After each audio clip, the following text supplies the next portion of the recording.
కొంతమంది ట్రైలర్ చూసి రావచ్చు, కొంతమంది ప్రమోషన్స్ చూసి రావచ్చు, కొంతమంది అరే ఇంత ప్రమోట్ చేస్తున్నాడు ఏముంటుంది అని రావచ్చు. నేను చేసిందంత వచ్చారా, చేసిన దానికన్నా ఎక్కువ ఇంతకన్నా ఎక్కువ వచ్చి ఉండొచ్చా నాకు తెలీదు, కానీ చేసి ఉండకపోతే మాత్రం ఇంత కూడా వచ్చేవారు కాదు, అదైతే తెలుసు.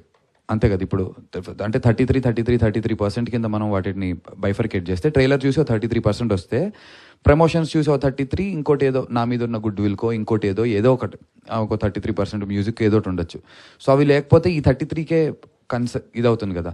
సో ఈ ప్రమోషన్స్ అనేది ఎలాంటిదంటే బ్రో, నేను గోపి గారితో కానీ డైరెక్టర్ గారితో కానీ మా ప్రొడ్యూసర్స్ అందరితో అదే చెప్పాను, మనకి ఏది క్లిక్ అవుతుందో ఏది వర్కౌట్ అవుతుందో నాకు తెలియదు.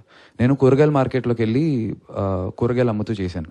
అవసరం అసలు ఏంటిది చీప్ ప్రమోషన్స్, అది నాకు చీపా గొప్ప నాకు అది తెలీదు. నా సినిమా అందరికీ తెలియాలి, దానికోసం నేను ఏదైనా చేస్తా. నాకు ఒక అది ఎలా అంటే, నాకు Virat Kohli inspiration bro. Team అందరు బాగా ఆడిన రోజున టీం గెలుస్తుంది, టీం బాగా ఆడకపోయినా విరాట్ కోహ్లీ సెంచరీ కొడతాడు. అలా నేను నా టీం అందరు బాగా చేస్తే సినిమా 100 కోట్లు కొడుతుంది, టీం బాగా చేయలేకపోయినా నేను 100 కొట్టాలి. సో నా 100 నేను కొట్టాలి అనేటువంటి ప్రయత్నంలోనే 24 నా ఫోకస్ ఒకటే, నా బ్యాటింగ్ నేను గట్టిగా ఆడేయాలి, నేను 6లు కొట్టాలి, నేను సెంచరీలు కొట్టాలి. నా టీం కోసం నేను ముందు ఆడతా. నాతో పాటు నా టీం అంతా ఎంత పని చేస్తుంది అనేది ఇంకా వాళ్ళ ఆ పాయింట్లో వాళ్ళ మైండ్ సెట్ ఎంత ఉంది, వాళ్ళ స్కిల్ ఎంత ఉంది అనేది అది డిపెండ్స్ ఆన్ దెమ్. సో అంతే, నేను being a Virat Kohli's fan probably అక్కడ నుంచి నేర్చుకుని నాకు అది అంటే అది ఏదో కాన్షియస్గా చేసేది కాదు, అది ఇట్స్ జస్ట్ దేర్ నాకు మెంటలీ దట్ నా టీం కోసం నేనైతే ఫస్ట్ నుంచి బ్యాటింగ్ చేయాలి, నేను అవుట్ అవ్వకూడదు, నేను సెంచరీ కొట్టిన తర్వాతే గ్రౌండ్ బయటికి వెళ్ళాలి.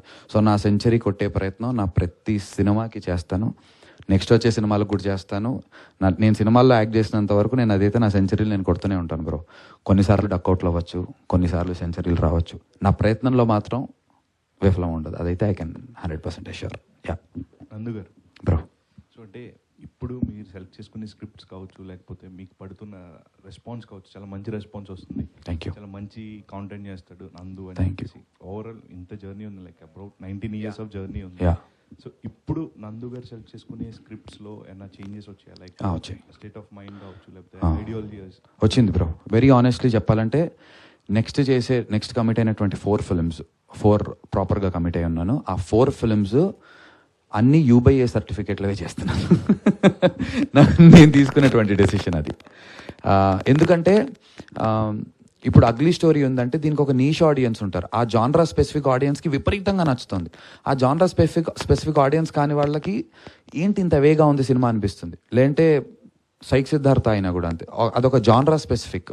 సో నేను జాన్రా స్పెసిఫిక్ సినిమాలు కాకుండా ఫ్యామిలీ అందరూ చూసే సినిమా చేయాలి అనేటువంటి ఒక డెసిషన్ తీసుకున్నాను. సో నెక్స్ట్ చేసినవన్నీ కూడా లైట్ హార్టెడ్ కామెడీస్ ఆర్ ఒక సిన్సియర్ సింపుల్ గుడ్ యూ సర్టిఫికెట్ల కోసం ట్రై చేస్తున్నాం. ఏదో ఒక చిన్న దీనివల్ల చిన్న ఫైట్ సీక్వెన్స్ ఉన్నా మనకి UBA పడిపోతుంది. మ్యాక్సిమం నెక్స్ట్ 4 సినిమాలు అయితే UBA సర్టిఫికెట్లు బ్రో, అదైతే కన్ఫర్మ్. నెక్స్ట్ 3 monthsలో అనౌన్స్ అవుతుంది, 2 monthsలో వచ్చేస్తుంది నాకు తెలిసి. సో నా డెసిషన్ అయితే అది, but in a positive way. I'm very happy doing this.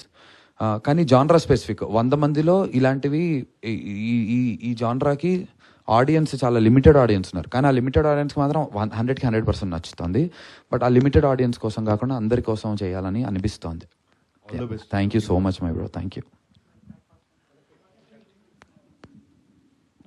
Hi.